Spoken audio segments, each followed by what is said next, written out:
La redacción de informativos de Radio Andújar nos ofrece en el espacio Tertulia entre dos, un programa dirigido y presentado por Paqui Esteban. Hoy nos acompaña Félix Marina Buitrago, tiene 69 años y es exprofesor de Historia.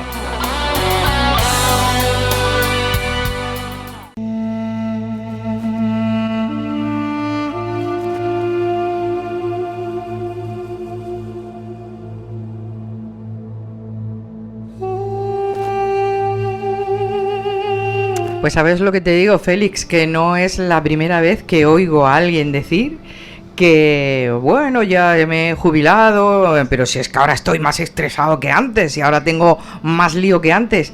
O sea, y tú estás ahí, ¿no? Tú estás ahí, ¿tienes ahora más que antes? Sí, por supuesto, ¿no? Por supuesto, porque cuando estaba en activo, yo tenía mi trabajo, tenía mi hora de trabajo, mi actividad fija, pero me he jubilado con la intención de hacer todo lo que no podía haber hecho cuando estaba en activo, y bueno, es un torrente de actividad. O sea, una de las variantes ha sido ponerme a escribir, en serio, escribir un libro que bueno, que es lo que estamos promocionando y está siendo un éxito, una cosa que arrolladora, de viajes, y que estoy ahora más estresado que cuando estaba trabajando. Claro, te digo yo, que ¿cómo puede ser esto?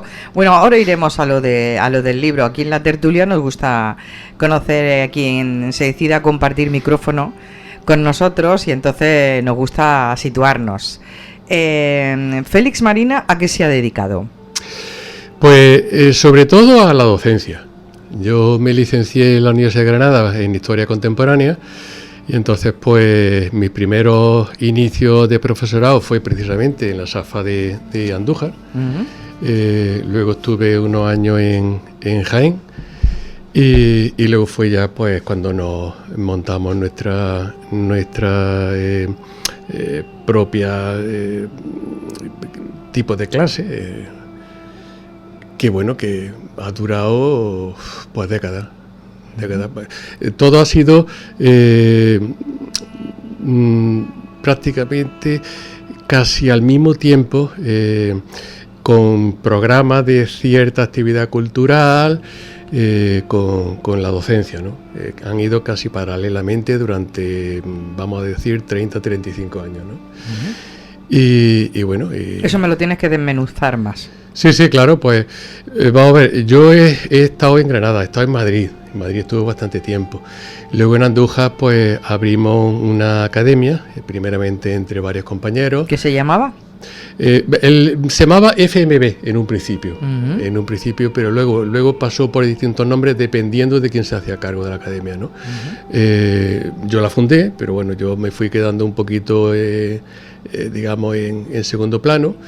Nunca me ha interesado ni figurar ni para nada, ¿no?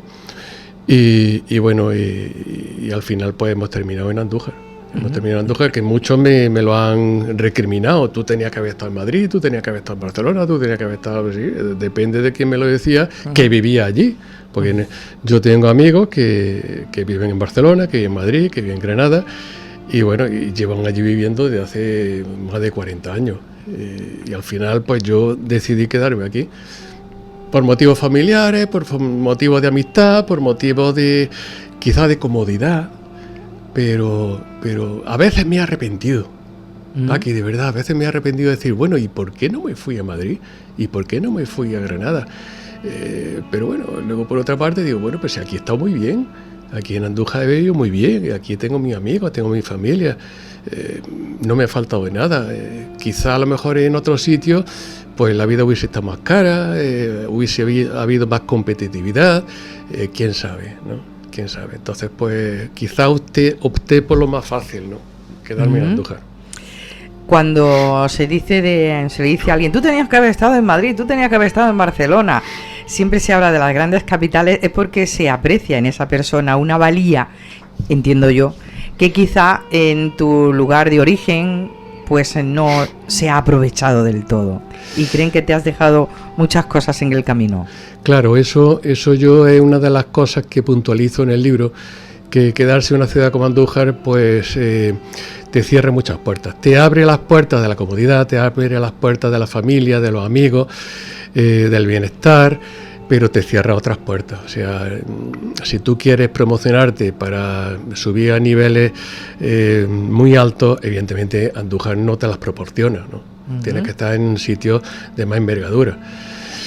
Que si me arrepiento de no haber dado el paso a otro sitio de más envergadura, vamos a decirlo esto entre comillas, pues ya te digo, a veces me he arrepentido y a veces pues no. A veces he dicho, bueno, pues mira, la verdad es que hice bien en quedarme aquí. Estoy entre mi gente y bueno, y ahora me he jubilado y he escrito un libro que le está dando la vuelta a España.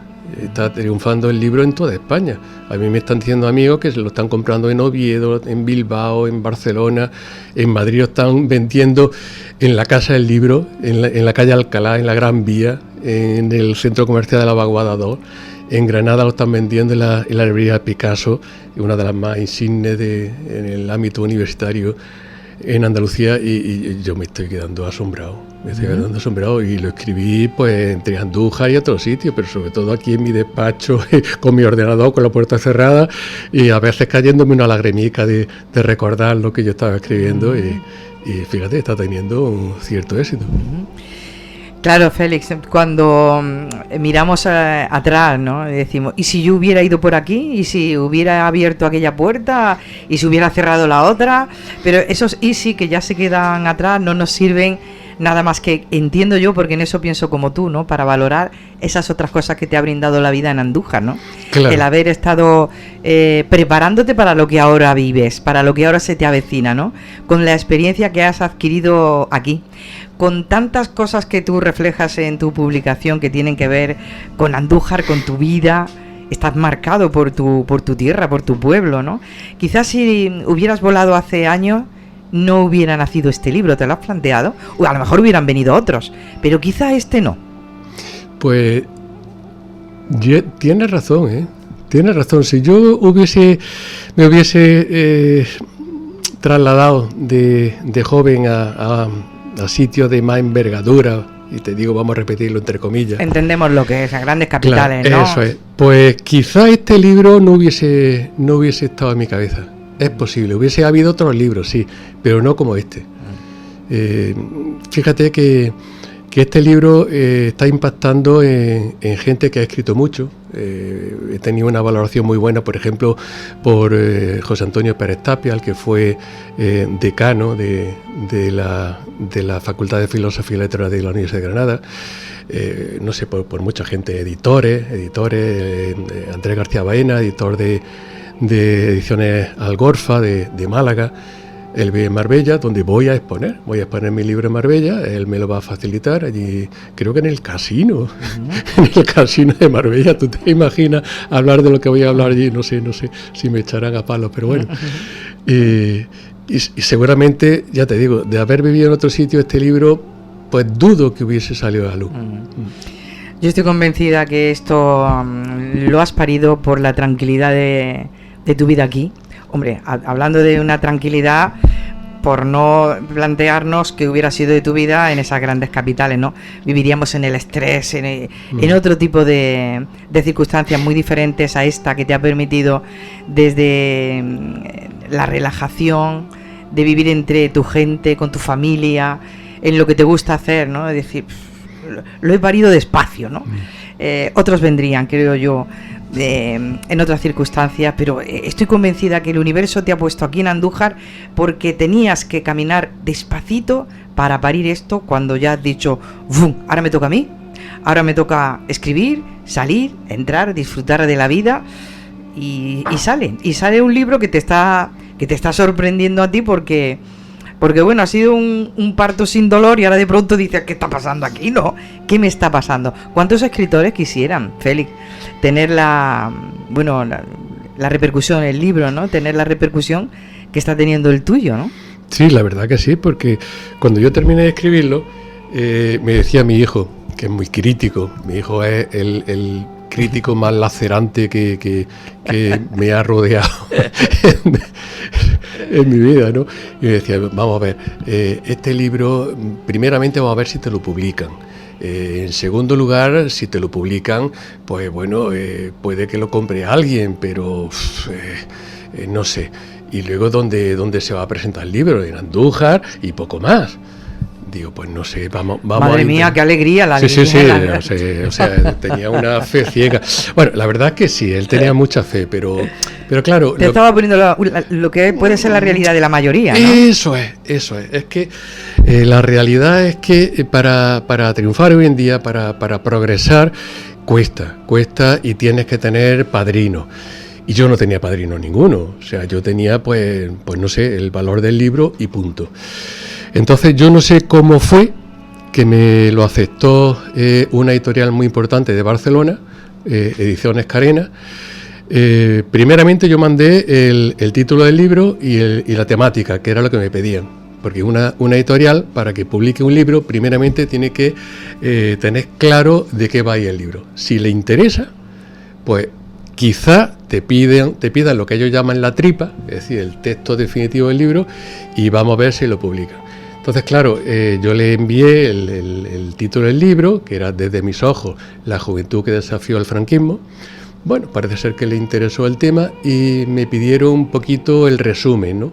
Le envié el resumen del libro y aceptaron que le enviase la tripa, es decir, el texto del libro. Uh-huh. Bueno, pues vale, eran 3 pasos que había que dar, que ahí es donde prácticamente todo el mundo se lo echan para atrás. Ahí el 90% de la gente que ha publicado un libro no ha superado eso. No ha superado eso y nada, y tiene que ir a otra editorial o donde sea, ¿no? Entonces a mí me lo aceptaron y al cabo de 15 días me llamaron diciendo que se lo habían pasado a la coordinadora le había entusiasmado el libro y se lo había dado a leer al editor, al dueño de la editorial o uno de los dueños, ¿no? Y entonces me llamó el editor, Félix Marina, sí, tal, bueno, que estaba leyendo tu libro y bueno, lo hice al mediodía después de comer, con mucho escepticismo. Aquí en Barcelona pues no te conocíamos, un escritor de un pueblo de Andalucía, pues no sé, no teníamos mucha fe, ¿no? Pero empecé a leerlo, empecé a corregir algunas cosas que yo creía, pero cuando iba por la 3ª, 4ª página, me introducí en lo que tú estabas narrando y no pude parar de leer. No cené, terminé de leerlo a las 4 de la madrugada y me tenía que levantar a las 7 de la mañana. No pude dejar de leerlo, era imposible dejar de leerlo. Me abdujiste en la narrativa de tu libro. Y bueno, me ha entusiasmado y que sepas que la vamos a publicar. Qué bonito, ¿eh? Sí, yo me quedé alucinado. Yo cuando colgué el teléfono digo, bueno, espérate, me voy a pellizcar, yo creo que estoy soñando, ahora me voy a despertar, voy a decir, anda, si era un sueño, escucha.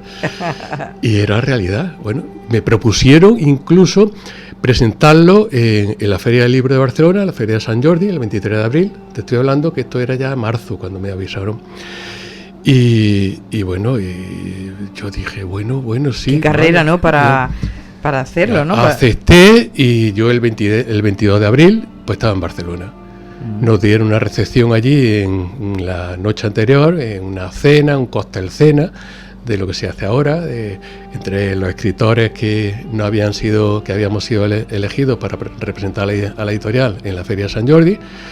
Ahí estaba, pues no sé, Baltasar Garzón estaba invitado, lo que pasa es que estaba en el extranjero, no pudo venir, pero estaban Javier Cerca, estaba Ruiz Castillo, estaba Martínez Lapuente, vamos, escritores universales, ¿no? Consagrados ya, ¿no? Consagrados, y aquella noche fue inolvidable, fue un sueño, fue como un cuento de hadas, fue en un hotel de 5 estrellas en el centro de Barcelona, me trataron como a Dios. Yo tengo un recuerdo maravilloso, mira que he depotricado contra los catalanes, ya no lo hago, hablaré en contra de Puigdemont y compañía, pero a mí me trataron, allí se respiraba cultura, los escritores, la gente de cultura eran dioses, y bueno, y al día siguiente en Sant Jordi firmando libros, en 3/4 de hora firmé 34 libros, me decían que eso era un récord.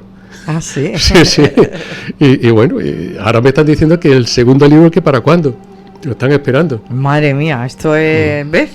Te tenías que quedar en Andújar desarrollar tu proyecto empresarial con la paz de tu pueblo y el mío, de tu gente, y ahora pues abrir las puertas a que las musas acudan a ti y ya te busquen la segunda parte de esta publicación. Oye, Félix, ahora iremos a meternos en Desde mis ojos, pero volviendo atrás, que nos hemos quedado para situarnos en quién es Félix Marina y qué ha estado haciendo todo este tiempo aquí en Andújar. Dices tu academia y lo has estado compaginando con la actividad cultural, porque tú eres una persona muy inquieta, ¿no? Sí, la verdad que sí.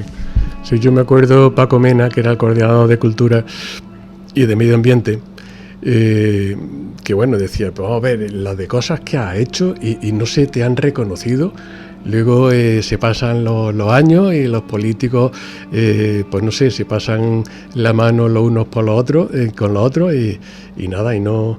Digo, a mí me da igual, si lo que yo he hecho por Andújar ha sido una bendición, o sea, yo lo he hecho con muchísimo gusto, o sea, tanto en el ámbito cultural como medioambiental. O sea, cuando yo hice los programas del lince ibérico para recuperar la figura del lince y hacer que Andújar y el lince ibérico tuviesen las dos palabras unidas y que eso trascendió a toda España. Y eso hace un montón de años, que ahora se habla mucho del lince, claro, y territorio lince, pero estamos hablando de hace muchos años. Yo fui el que tiré la piedra y tiré de la idea y bueno, y lancé el proyecto de hacer un centro de interpretación del lince ibérico aquí en Andújar, que se hizo 12 años después, el que está allí en el cercado del Ciprés, y bueno, y cuando se inauguró, pues todos los políticos, tanto locales como provinciales, fueron allí dándose abrazos y a mí no me invitaron. Para nada, ¿no? Para nada, o sea, se pusieron la medalla a ellos y que a mí me da igual, que te lo digo de verdad, pero que bueno, que vamos a ver, lo justo hubiese sido reconocer a quien tiró, a quien... pero bueno, aquel proyecto que yo hice desde el 2003 hasta el 2008, pues fue tremendo. Yo conecté con Miguel Ángel Simón, que era el director de los programas del lince ibérico desde la Junta de Andalucía, el que conseguía los presupuestos desde Bruselas. Y bueno, y él hizo una amistad muy buena conmigo y me daba todo lo que yo le pedía para hacer aquí lo que hicimos. O sea, desde el punto de vista de los medios de comunicación y concienciación de la gente, que la gente, mucha gente no sabía que en la Sierra Andújar había lince ibérico, no lo sabía, ni qué significaba el que hubiese en Andújar lince ibérico. Era la especie de mamífero más amenazada del planeta, junto con el tigre de Bengala de la India. O sea, fíjate lo que estamos diciendo. Y entonces, tirando por ahí, pues se ha conseguido que ahora el lince ibérico ya no es una especie de extinción. De 100 ejemplares que había en la Sierra Andújar y en Doñana, que iba a desaparecer la especie en muy poco tiempo, pues estamos ya creo que en 2.500. Y bueno, y eso fue uno de los proyectos en los que yo participé. Lo bonito es que dejaste tu impronta, ¿ves? Si te hubieras ido a Granada, a Barcelona o a Madrid, eso lo hubiéramos perdido. En parte sí, claro, que eso sí es verdad. También. Oye, tú, yo te recuerdo mucho con tus críticas y crónicas de cine, porque, bueno, a quienes nos gusta el cine, aprendimos mucho de ti, de aquellas sugerencias, crónicas, críticas en torno al mundo del cine que hiciste durante mucho tiempo. Sí, la verdad que sí. Fíjate, a mí me nació el amor por el cine cuando me fui a estudiar electrónica con 14 años a la SAFA de Úbeda, porque era el único sitio en la provincia donde se estudiaba electrónica. Porque aquí en Andújar pues se hacía mecánica, delineación, pero electrónica pues no. Y bueno, que aquello fue un error en mi vida, ¿no? Porque yo luego me di cuenta que la electrónica ni nada de ciencias, pues yo no estaba hecho para eso, ¿no? A mí me gustaban las letras, la historia, y me di cuenta tarde, tarde pero a tiempo, porque luego giré mi vida y conseguí estudiar historia, ¿no? Pero allí, fíjate que en aquella SAFA crearon un teatro con un escenario impresionante que ni el cine Avenida de Andújar de aquellos tiempos podía compararse. Una maravilla lo que hicieron allí. Y programaron ciclos de cine. Ciclo de Orson Welles, ciclo del cine francés, cine español de Carlos Saura y tal, y yo empecé allí a amar el cine. Yo me quedaba allí en mi asiento abducido por aquella historia, por aquel cine, y empecé a aprender. Luego había unos cineforos, había unos coloquios, y yo participaba. Yo allí con mis 14 o 15 años yo participaba, y nada, y ya cuando llegué a Andújar, pues quise seguir en esa línea. Yo me interesaba por el cine. Yo me acuerdo que en el Cine Avenida vi El Padrino, en el año 73, que yo tenía 17 años por ahí, y me quedé alucinado. Digo, esto es lo que me gusta a mí, yo el cine. Y entonces pues he ido metiéndome cada vez más en el mundo del cine. Cuando estuve en Madrid, también estuve allí metido en gente, en asociaciones que luchaban por recuperar cierto cine de calidad. Y aquí en Andújar, pues en los medios de comunicación, entre vosotros, porque vosotros siempre habéis tenido una ventana abierta a la cultura, que yo he agradecido muchísimo, por la cual pues se ha introducido mi libro, por esta ventana que daría abierta a la cultura. Y las críticas de cine. Claro. Y luego también, pues Alfredo Ibarra tenía aquel periódico del Guadalquivir, donde yo escribía en una hoja crítica cinematográfica, tanto del cine de antaño como del cine que se estaba haciendo. Y bueno, y eso tenía repercusión. O sea, cuando yo me acuerdo un día que estaba en Correo haciendo cola, y había un chico joven que estaba estudiando en la universidad, estaba estudiando en Jaén, y me dijo, hombre, tú eres el que habla en la televisión y habla sobre cine, que yo lo veo que me interesa mucho, que muy bien, y esas películas que ponéis de antaño, eso.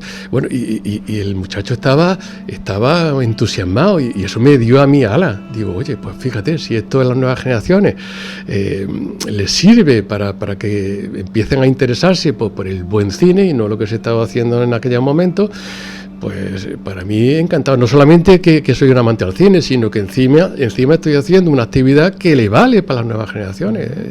Era lo máximo que se podía llegar. Lo que decimos aquí en Andújar, eras un culo inquieto. Sí. Culo inquieto total. Oye, en esa etapa que te vas a Madrid, ¿de qué año estamos hablando más o menos? ¿Qué edad tenías? Pues eso fue a finales de los 70. Y bueno, ya yo me caso en el año 81, muy jovencito, con 25 años. Y entonces voy yendo por Madrid esporádicamente, muy a menudo, y escribo allí en una revista que se creó, que se llamaba Madrid Sur, que tenía un ámbito desde la Universidad Carlos III, y no solamente se publicaba en lo que era Madrid Sur, es decir, Getafe, Leganés, Alcorcón, Fuenlabrada, Móstoles, sino que se publicaba también para Madrid Capital, ¿no? Lo que pasa es que, bueno, por lo visto éramos inconvenientes. A ver, eso me lo tienes que recordar. Éramos inconvenientes, ¿no? Y escribían gente que estaban relacionadas con sindicatos, con el mundo obrero, escribían historiadores, y yo escribía pues no sé, desde temas de cine, temas de actualidad, y yo hice uno de los primeros artículos en defensa de la mujer que se hizo en aquel antaño. Te estoy diciendo el año 85, 86 podría ser. Y bueno, allí en Madrid sabes que hay un movimiento ultraderechista muy, muy importante, muy lacerante, ¿no? Y te miran con lupa, y si no les gusta lo que tú dices, pues van a por ti. Y fueron a por ti. Y fueron, bueno, a por mí y a por más de un compañero, ¿no? ¿Qué pasó? Cuéntame qué pasó allí. Pues sencillamente que, bueno, yo no me amilané, yo seguí escribiendo, yo escribía una vez a la semana, entonces se enviaban los artículos por carta certificada. Entonces, no tiene nada que ver, ¿no? No había móviles, no había redes sociales, no había WhatsApp, pues entonces tenía que enviarlo, escribirlo con la máquina de escribir, meterlo en un sobre, correo, y enviarlo certificado, ¿no? Y bueno, poco a poco, no sé si ante el miedo, no creo yo, porque aquellos compañeros eran muy, muy valientes, ¿no? Y había gente de la Universidad Carlos III y había gente de la Universidad de Complutense, pero poco a poco se fue reduciendo presupuesto, se fue reduciendo posibilidades y al final yo creo que en el año 89 cerró la revista y bueno, dejamos de escribir y un medio de comunicación inconveniente que tiraron a... Era inconveniente porque hablabais de temas que no les gustaba a quienes estaban detrás de la revista. Claro. O claro. a quienes... No, a los que estaban detrás de la revista sí estaban a favor, sino de los que iban contra la revista o contra las publicaciones afines a la revista. Entonces, pues... pasó lo que pasó, bien por temor, bien que era Madrid, o sea, en Andújar te amenazan y te ríes, no pasa nada, ¿no? Pero en Madrid tienes que tomártelo en serio, te amenazan y entonces pues o adquieres un respaldo importante o lo mejor es irte hacia un lado, que es lo que pasó. ¿Allí viviste tiempo de represión? Yo no. La verdad que no, pero sí viví lo que era la movida madrileña de los 80 y para quien compre el libro verá que en un capítulo que hago yo que se llama Pongamos que hablo de Madrid, Pongamos que hablo de Madrid, aludiendo a la canción de Sabina, pues hago una crítica muy, muy potente en contra o sobre acerca de la movida madrileña, que no era ni muchísimo menos lo que la gente cree. La gente se creía que era pues un movimiento juvenil, cultural, musical, para nada. Era un movimiento creado desde la alta esfera para acabar con toda aquellos movimientos sociales, ideológicos, que los tachaban de izquierdistas, ¿no? Entonces la movida madrileña fue un movimiento conservador, ultraconservador, donde nacieron gente como Alaska, como ya sabemos hoy en día por dónde van esta gente, ¿no?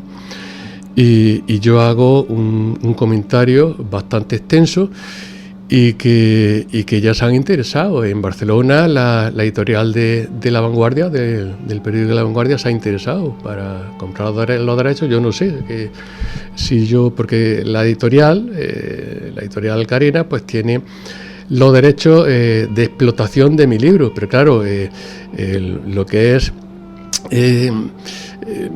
todo lo que es ¿cómo se dice? Cuando la propiedad intelectual, la propiedad intelectual es mía, ¿no? Es mía. Entonces vamos a ver con quién se ponen en contacto para poder publicar esa crítica, ese comentario, ese extenso comentario que hago yo sobre la movida madrileña. Allí se han interesado mucho en Barcelona. Claro, porque a lo mejor tú has sacado a la luz a esas contradicciones que se escuchan en torno a la movida madrileña, y que alguien ponga luz sobre el tema, pues es interesante, y más si de ahí todavía puedes tirar un poco más, ¿no? Y hacer algo más extenso, ¿no? Que ponga luz sobre lo que fue aquella, ¿no? A mí me han dicho que es innovador, es un texto innovador, que no se ha publicado nada parecido. Se han hecho muchas críticas, pero bueno, desde un ámbito más light, sin involucrarse tanto como yo lo he hecho. Ya te digo, yo ya estoy jubilado, ya me da igual todo, y yo digo la verdad, o sea, yo voy con la verdad por delante, y el que me la arrebata, que venga aquí y me lo diga, que yo tengo documentación y tengo todo tipo de textos que corroboran lo que yo escribo. Que te has encargado de ir acumulando material, ¿no? Exacto. Para todo lo que cuentas en tu publicación desde mis ojos, ¿no? Si alguien lo pone en duda, que sepa que te basas, como dicen, en hechos reales, ¿no? Sí, todo está documentado y no hay nada que no esté en relación con la realidad. Oye, Félix, cuando estuviste por aquí por la radio acompañando a los compañeros de la tertulia de los lunes, que estuvisteis hablando de tu publicación, había una persona muy, muy emocionada y muy ilusionada, que es Juan Antonio Sáez Mata, con quien has compartido muchas experiencias, ¿no? Y bueno, estábamos aquí un poco tontuelos todos, escuchando a los dos recordando lugares concretos y cosas concretas de la época de la represión franquista, ¿no? Que cómo se trabajaba a oscuras, ¿no? Por la lucha por la democracia, por las libertades, ¿no? Y ahí estabas tú. Claro. Sí, esa es una de la idea, de la intencionalidad del libro, ¿no? Que los jóvenes de aquella generación, lo que hizo aquella generación, a ver si se miran en ese espejo la generación de hoy en día, con lo que está ocurriendo, que le están quitando todos los derechos, que le están quitando el futuro, y la generación de ahora está aducida, está como desorientada, desnortada, tiene una serie de asuntos tecnológicos, los móviles, las redes sociales, que son autovías de la desinformación, las videoconsolas, y entonces están inmersos en ese mundo y están totalmente ajenos a lo que está ocurriendo en el mundo, que le va a quitar su futuro, y la juventud no se da cuenta. Entonces, en aquella entonces, en los años 70, pues no teníamos móviles, no teníamos redes sociales, no teníamos videoconsolas, y nos dábamos cuenta, estamos estudiando perfectamente lo que ocurría en España. Yo me fui a la universidad en el curso 74-75, todavía estaba vivo Franco, y cuando yo llego a la universidad, mi vida se produce un cambio, un punto epistemológico tremendo. O sea, un punto de inflexión en que mi vida cambia. Yo me di cuenta de la juventud, el movimiento estudiantil universitario que hay allí, y me sumerjo en ello y empiezo a estudiar lo que se está haciendo, y empiezo a involucrarme. Y claro, digo, vamos a ver, que en España no hay libertad, que en España hay una dictadura, que están maltratando, encarcelando, torturando y hasta asesinando a obreros, a estudiantes que están luchando por la libertad. Eso lo viste tú allí, o sea, sí, claro. Digo, aquí hay que hacer algo. Pero claro, mucha gente tenía mucho miedo. O sea, no es como ahora. Tú ahora protestas y tal, no te pasa nada. Pero entonces sí, claro. Y estaba vivo Franco, además. Estaba vivo Franco. Y entonces pues yo me involucro con compañeros, incluso con profesores muy jóvenes, como Felipe Alcaraz, que luego fue portavoz en el Parlamento, en el Congreso de Diputados por Izquierda Unida, ¿no? Arturo Ruiz, un profesor jovencísimo que ahora es director del Museo Ibérico de Arte Ibérico de Jaén, y bueno, Pedro Galera, que ahora es la máxima autoridad en arte renacentista, no solamente en la provincia de Jaén, sino en toda Andalucía. Había un elenco de profesores y de compañeros, muchos de ellos fueron diputados, tanto del Congreso como del Parlamento andaluz, compañeros míos. Y yo viví lo que ni se me había pasado por la imaginación. Y claro, yo cuando venía a Andújar, pues hablaba de lo que hacíamos en Jaén, luego en Granada, y uno de los que estaba aquí liderando ya el movimiento juvenil era Juan Antonio Sáenz Mata.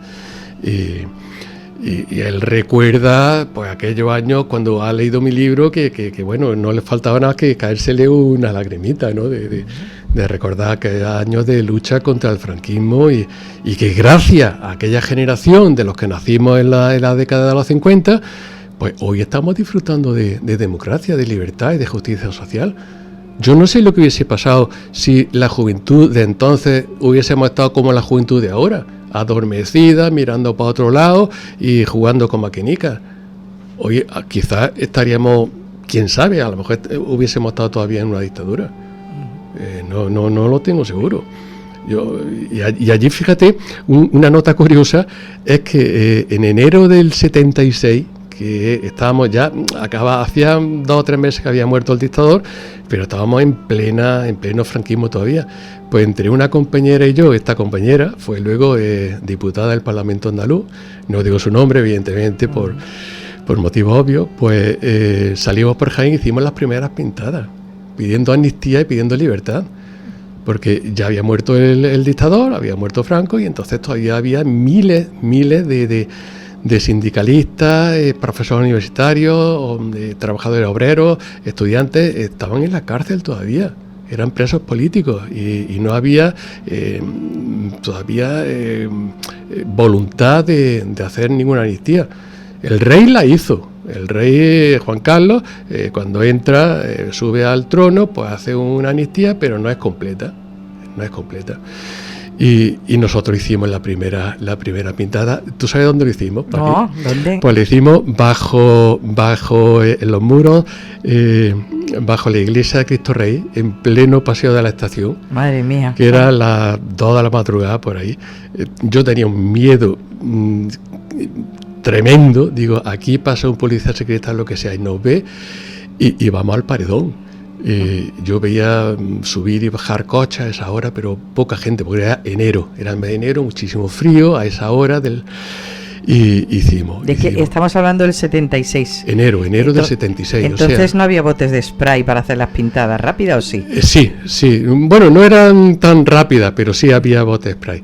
Sí. Yo pintaba Amnistía de Libertad y esta, yo la llamo Yolanda en el libro, pues ella firmaba con su partido, ¿no? Uh-huh. Y bueno, hicimos varias pintadas, que luego hubo una manifestación en Jaén meses después, en octubre, donde hubo 10.000 personas, cuando vino Ignacio Gallego, vino del exilio y vinieron gente de toda Andalucía, y mis pintadas estaban allí. La principal, la que estaba bajo la iglesia de Cristo Rey, la habían tachado, pero las que estaban en las calles aledañas sí que estaban. ¿Qué pedíais? Amnistía ya, Amnistía, ¿no? Y libertad. Amnistía y libertad. Amnistía y libertad. Madre mía. Entonces, claro, yo digo, los jóvenes de hoy podrían hacer eso, ¿sí? Va a ser que no. Yo escucho mucho decir ahora, ante la actitud, vamos a decir, de algunos jóvenes, ¿no? Porque no vamos a generalizar, ¿no? Pero tengo una amiga que dice, madre mía, esta juventud no nos va a pagar las pensiones a los que venimos, a los que estamos para jubilarnos. Una compañera de profesión tuya, ¿no? Porque ve que hay mucha inactividad y mucho no ponerse delante de la situación que estamos viviendo, ¿no? De ese sentimiento de apatía que tú ves, yo creo que lo ve mucha gente, es gran parte de la juventud, aunque muchas veces nos riñan porque parece que metemos a toda la juventud evidentemente no, en el mismo saco, ¿no? Pero es cierto que estamos esperando que esa otra parte de la juventud que necesitamos que se movilice, que lo haga, ¿no? Porque de alguna manera estamos necesitados de ver un algo. Que no todos son móviles, WhatsApp, tecnología al servicio de me siento aquí a ver cómo pasa el mundo, ¿no? Y no hago absolutamente nada, ¿no? Es que a mí me gusta aquello que escuché hablaros a vosotros, por situarnos en Andújar, cuando Juan Antonio hablaba de que vivía en la clandestinidad, como estuvo viviendo tantísimo tiempo. ¿Recordabais sitios en Andújar en la época de los 70, ¿no? Donde os encontrabais la gente que teníais este tipo de inquietudes? Sí, ya que lo hice, sí. Había varios sitios, pero yo recuerdo con muchísimo cariño un sitio que le decíamos el Sotanillo. El Sotanillo. El Sotanillo era en la casa de un amigo de Juan Manuel Alías. Había un sótano. ¿De qué zona de Andújar estamos hablando? Estaba por... Es que no me acuerdo ahora con el mismo... en la calle de las 7 Revueltas. O sea, tú entras desde la Plaza del Sol, por la calle Jaén. La primera mano izquierda, las 7 Revueltas.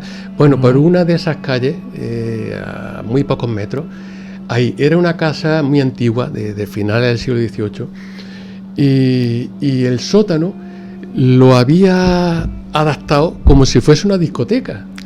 Bien. Sí, la había insonorizado, había puesto sus luces psicodélicas, había puesto una barra, bueno, una maravilla. Había que bajar una escalera, la escalera la había puesto de madera antideslizante, las paredes, ya te digo, acolchadas, y fuera no se oía la música. O sea, tú llegabas.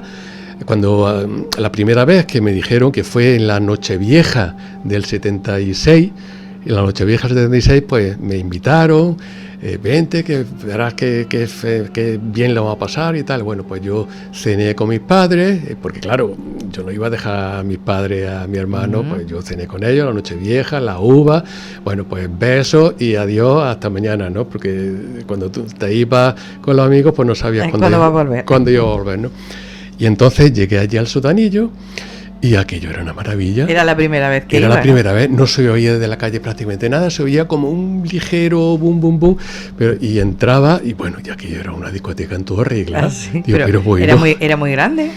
No era grande, pero claro, tampoco como los bajos de una vivienda, ¿no? Claro, sí, exactamente. Había 2 habitaciones, una era lo que se podía considerar la sala de baile, y luego había otra sala más grande, pues que servía de todo, para charlar, para tomarte allí una copa, para estar con los amigos.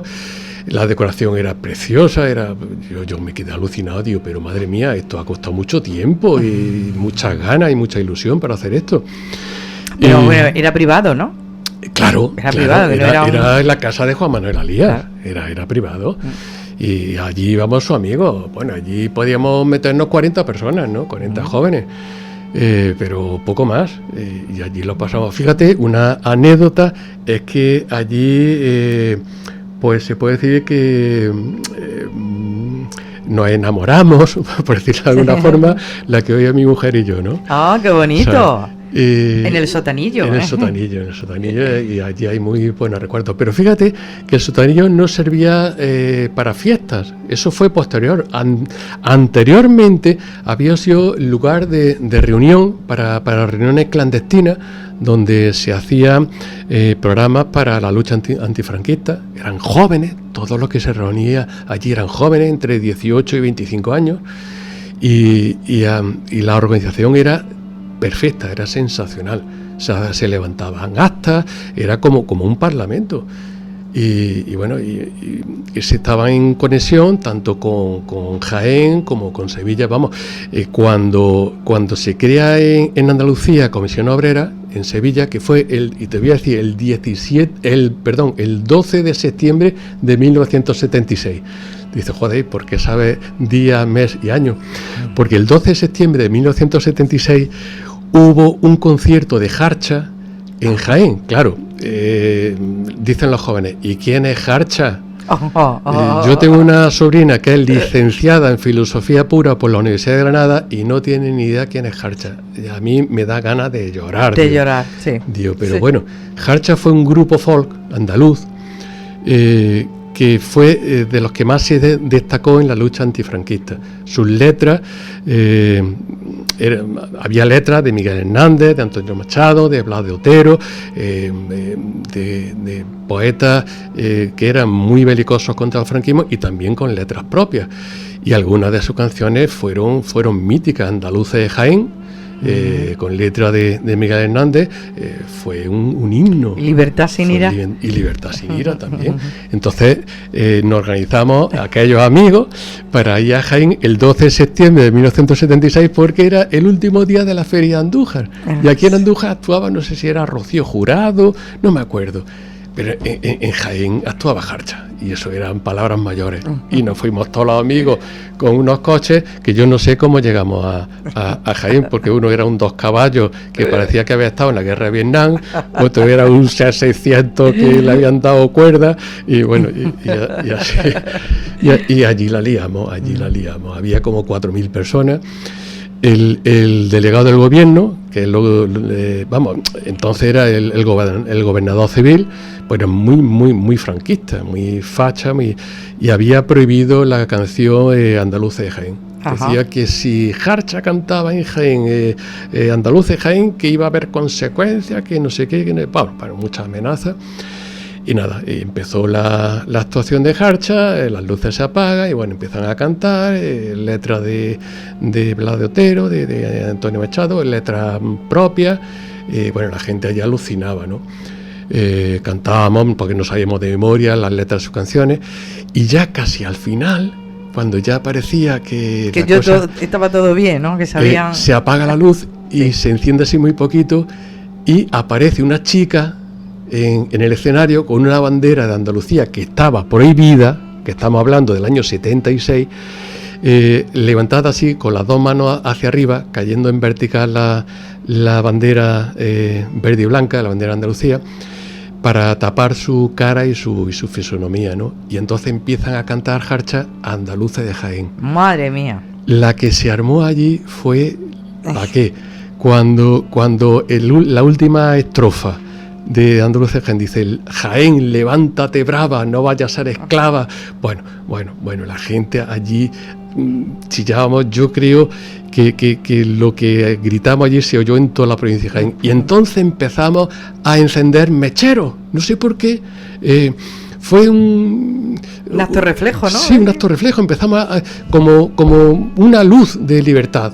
Con una luz de libertad empezamos a encender mecheros y allí había miles de mecheros. Yo miraba para atrás, izquierda, derecha, y aquello fue tremendo. Miles de mecheros encendidos, no había móviles, eran a base de mecheros. Y bueno, y aquello fue tremendo. Emocionante. Subieron al escenario un par de policías secretas y yo vi que le hablaron al oído a Ángel Corpa, que era el líder de Jarcha, pues para que todo aquello acabase, ¿no?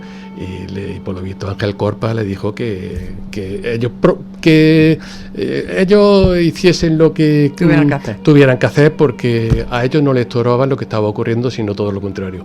Claro, ¿cómo iban a callar a 4.000 personas? ¿Cómo iban a quitar a esas chicas del escenario con la bandera de Andalucía delante de 4.000 personas que estaban enardecidas?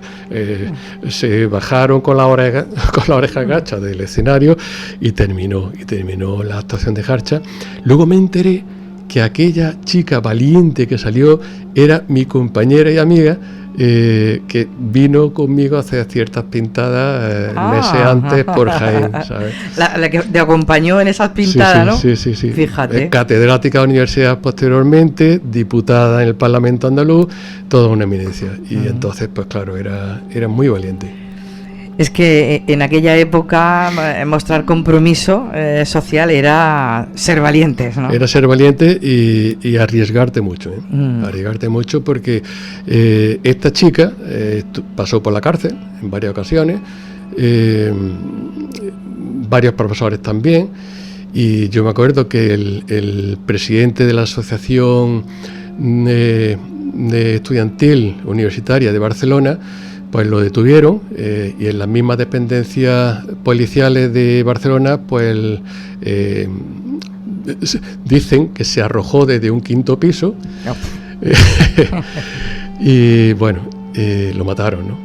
Entonces, claro, era jugarse la vida. O sea, la lucha de aquellos jóvenes en aquellos años era totalmente necesaria. Ya te digo, si no sé si hubiésemos tenido hoy en día la libertad de la que disfrutamos, pero era jugarse, muchas veces incluso jugarse la vida. Claro, y luego pues se ha caído de un 5º piso. Sí, bueno, eso lo estamos viendo todavía con Putin, ¿no? En Rusia, ¿no? Sí, Cuando alguien le estorba, pues de pronto le ocurre un incidente, un accidente. Sí, o se produce una contaminación por plutonio y cosas así. Que es muy normal que te pase. La contaminación por plutonio le puede pasar a cualquiera. Le puede pasar a cualquiera, madre mía. Oye, Félix, de todo esto que estamos aquí hablando, que es tan importante e interesante, ¿no? del Andújar de aquella época, ¿te haces eco en Desde mis ojos? Sí, mucho, todo. Yo lo cuento todo sin pelo en la lengua, ya te digo, todo está documentado, o sea, no digo nada que no sea real, y ya te digo, la lectura es muy ágil, es muy amena, te aseguro que no aburre a nadie, sino todo lo contrario. Fíjate lo que te he dicho antes, ¿no? Que el editor de Ediciones Carena, que es catalán, pues se lo leyera en un se lo leyera en unas cuantas horas y no pudo dejar de leerlo hasta la última hoja del libro. Dijo que era una cosa que le abdujo. Quien lo lea va a saber de lo que estoy hablando. Además, hablo también de Andújar en los primeros capítulos, pues y bien de Jaén hablo muy bien. y son experiencias. Son experiencias tuyas, están en primera persona, ¿no? Mucha gente de mi edad pues se está viendo reflejado, me ven por la calle, Feli, oye, que lo que cuenta, que yo me acuerdo que y me cuentan historias, pues podía haber dicho esto, digo, hombre, claro, digo, puedo hacer una enciclopedia de 40 volúmenes, pero vamos, pero que sí, que aquellos años fueron inolvidables. Está claro por lo que me cuentas y por lo que está escuchando la audiencia, que si el borrador de este libro, La Tripa, como dices tú, o como dicen en el ámbito de los libros, si La Tripa se hubiera quedado en un cajón de tu casa y aparece allá por el año 74, 75, 76, ¿qué hubiera sido de ti? Pues no lo sé. Una incógnita, es que no te lo puedo decir. No te lo puedo decir. O sea, podría haber llegado quizás más lejos o no lo sé. No, yo es que estoy muy contento de haberlo publicado ahora, porque creo que lo he publicado en el momento oportuno. Este libro yo lo publico a lo mejor en el año 81, o en el año 95, o en el año 2007, y quizás no tenga la repercusión que ha tenido porque no había el panorama internacional desde el punto de vista geopolítico que está ocurriendo ahora mismo en el mundo. Nos están queriendo robar todo, libertad, futuro, todo lo público, sanidad pública, educación pública, y yo creo que ahora es el momento oportuno para que este libro vea la luz. ¿Tú crees que lo leen igual las personas de izquierdas que de derechas?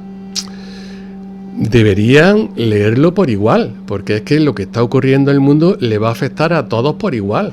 O sea, si una persona de derecha dice que a él no le va a afectar, no sabe lo que está ocurriendo en el mundo.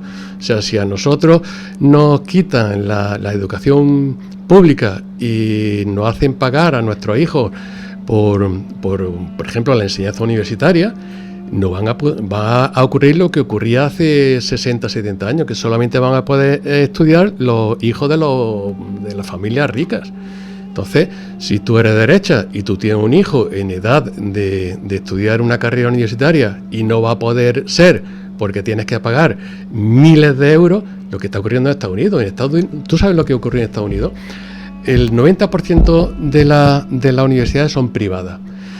Y un joven en Estados Unidos que quiere hacer una carrera tiene que pedir un préstamo que lo hacen entramparse para el resto de su vida. O sea, va a tener que estar pagando ese préstamo toda su vida. O sea, termina su carrera, encuentra trabajo, tiene que casarse, pero el préstamo que pide, que es multimillonario, tiene que estarlo pagando toda su vida, porque estudiar una carrera universitaria en Estados Unidos cuestan cientos de miles de euros. Y eso es lo que intentan exportar en todo el mundo, incluida España. Entonces, claro, si tú eres derecha, si tú eres izquierda, vamos a ver que no es cuestión de ideología, que es cuestión de lo que está ocurriendo hoy en día, que tú tienes que luchar por tus derechos. Y si hay alguien que desde la alta esfera, llámese Donald Trump o como se llame, quiere quedarse con toda la riqueza del mundo y quiere que todo el resto de la población mundial seamos sus esclavos, que trabajemos solo para ellos y gobierne los mega ricos, que es lo que está ocurriendo, en Estados Unidos se ha producido un gobierno de mega ricos. O sea, Donald Trump, que es mega rico, ha cogido como orientador, como el que está prácticamente gobernando en su puesto, a Elon Musk. Elon Musk es la persona más rica de la Tierra. El dueño de Tesla, el dueño de X, la red social, quiere controlarlo todo. Medios de comunicación, todo. La empresa automovilística. Y claro, un mega rico, quien piense que va a querer gobernar para los trabajadores, para los estudiantes, pues o es tonto o va muy descaminado. Oye, Félix, ¿cómo ves tú, ya que estábamos ahí en América, cómo ves tú que bueno, conociendo la política de Trump y lo que opina con la inmigración y lo que está haciendo nada más llegar, que lo anunció, lo que pretendía hacer, ¿cómo ves tú que haya una parte importantísima del mundo latino que lo ha votado? Eso tiene dos vertientes. Una, porque los latinos que ya estaban en Estados Unidos, pues veían peligrar su estatus laboral en Estados Unidos, y entonces ellos eran los primeros que no querían que viniesen más latinos. Porque puede que cuanto la bola se hiciese más grande, pues todos iban fuera. Entonces, eso por una parte. No, los mismos latinos votaron a Trump porque no querían que viniesen más latinos. Por otra parte, creían, los latinos en Estados Unidos pues tienen los peores trabajos. Como muy bueno, si puede abrir un restaurante de comida, pues no sé, colombiana o lo que fuera, pues vale. Pero si no, tienen los peores trabajos. Y si vienen más latinos, piensan que le van a quitar su trabajo porque van a estar en la misma línea laboral. ¿Qué es lo que ha ocurrido? Que miles de esos latinos que han votado a Donald Trump lo han echado. Se han ido, lo han echado a sus países. Yo digo que el karma está muy bien, ¿sabes? Claro. Porque es una pena, somos seres humanos y pensar así o actuar así, en fin, no está muy bien visto, pero yo entiendo que la mayor parte de la gente que ha actuado así, yo me quedo aquí, yo estoy, y aquí que no vengan y me toquen a nadie, pues donde las dan las toman, ¿no? Y entonces claro. ahora Claro, pero es que esta gente tiene todo el derecho del mundo a buscar un futuro mejor. Claro. O sea, tú vives en un país oprimido, en un país donde no tienes ninguna posibilidad o pocas posibilidades. Y tú como persona, como ser humano, tú quieres progresar en tu vida, en tu futuro. Tú quieres que tu hijo tenga un futuro. Vivir. Y entonces pues tú ves en Estados Unidos pues una oportunidad, claro. Y te vas a Estados Unidos, lo dejas todo, y muchos se mueren en el intento, porque el paso, acuérdate de la canción aquella de Tan Go, espaldas mojadas, le dicen espaldas mojadas a aquellos que vienen de Centroamérica y cruzan el Río Grande para pasar a Estados Unidos a nado de noche, y por eso le dicen espaldas mojadas, ¿no? Se juegan la vida por llegar a Estados Unidos a un futuro mejor. O sea, ellos no son delincuentes, como dice Donald Trump, que los latinos que van, pues son delincuentes, que son asesinos, que son no sé cuál. Bueno, son tonterías que dice para convencer al electorado de que está haciendo muy bien con echarlo. Y es muy fuerte que los propios latinos se hayan creído ese discurso para sacrificar a personas como ellos. Hay ¿no? gente que llevan 20, 30 años trabajando en Estados Unidos en los peores trabajos, pero bueno, saliendo adelante, tienen ya sus hijos nacidos allí y lo han echado a sus países entre comillas, porque sus hijos son norteamericanos, nacidos allí, y lo han echado a sus países. Eso aquí en España ocurre lo mismo. Aquí están viniendo muchos latinos, sudamericanos, marroquíes, etcétera, de Europa del Este, pero vienen a trabajar. Vienen porque aquí en España ven el primer mundo y ven una oportunidad de trabajo. Y están trabajando en trabajos que nosotros no queremos hacer. Vienen a cuidar de nuestros mayores. Vienen a recoger la aceituna, el algodón, la fruta del campo, que nuestros jóvenes ya no quieren ir a hacerlo. Gracias a ellos tenemos fruta en la frutería. Nuestros mayores están siendo cuidados gracias a ellos. Si los echamos, ¿quién va a cuidar de nuestros mayores? ¿Nuestros jóvenes? No. En fin, desde mis ojos, la juventud que desafió al franquismo. Hay que leerlo. Llevamos una horita hablando y no hemos hablado de nada. ¿Una hora? Se me han antojado 10 minutos. ¿10 minutos? Pues ya sabes que apúntate por ahí, ahora que tienes todo el tiempo del mundo, que me debes otra tertulia, que tenemos muchas cosas que hablar y seguro que tendremos la oportunidad de valorar cómo sigue la aventura desde mis ojos, que prácticamente acaba de empezar y a buen seguro te va a traer muchas sorpresas, Félix. Hombre, hasta ahora está siendo un éxito en toda España. La red de librerías más grande y más prestigiosa de España, que es la Casa del Libro, cuya central está en Barcelona, lo está vendiendo por toda España y está siendo un éxito. Yo estoy alucinado. Yo no sé, yo creo que un día me voy a despertar por la mañana y digo, anda, ha sido todo un sueño, esto no es verdad. Me debes otra tertulia. Sí, ¿Nos vemos? Sí, cuando tú quieras.